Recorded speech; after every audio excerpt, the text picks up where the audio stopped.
Hi everyone, how's it going? I'm Simon, and in this channel I show you how to communicate naturally and confidently in English for everyday situations. What I teach you here you won't learn from books or in academies. Today we're looking at riding in a taxi, what it's like inside, and the most common conversations had with a cabby or taxi driver. So let's dive in. So instead of taking the train or a bus, you can ride or travel in a cab or taxi. Of course, you can call for a taxi or even book one through a mobile app.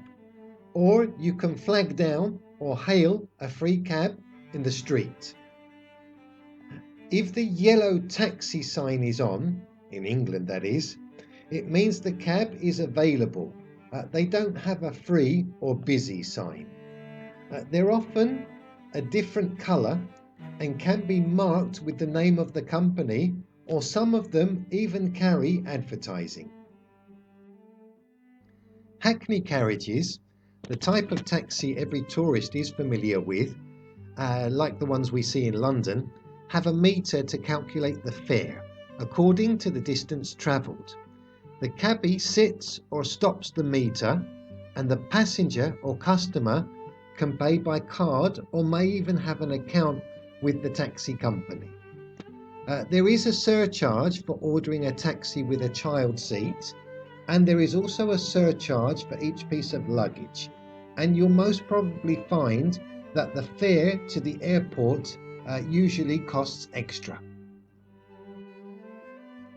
When we get in a taxi, we usually say something like, "Oh, I'm going to so-and-so street or road," and the taxi driver or the cabby might ask us, "Oh, which route do you want to take?" Although that doesn't happen very often in London because they know all the routes like the back of their hand. In fact, if your driver is an authentic Londoner, they will ask, "Where to, Gov?" This is short for governor, meaning boss. So once inside, we might ask questions like, "Oh, do you mind if I open or close the window?" Or, "Can you turn the radio on or off?"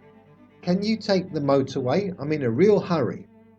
If the cabby is especially friendly or chatty, we can strike up some small talk, like, "Oh, what a lovely day today," or "What awful traffic," or "Oh, I listen to this radio station too."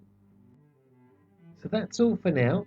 If you found this video enjoyable and useful, then please give me a thumbs up, and don't forget to subscribe to my channel so you can keep your English up to date for everyday situations.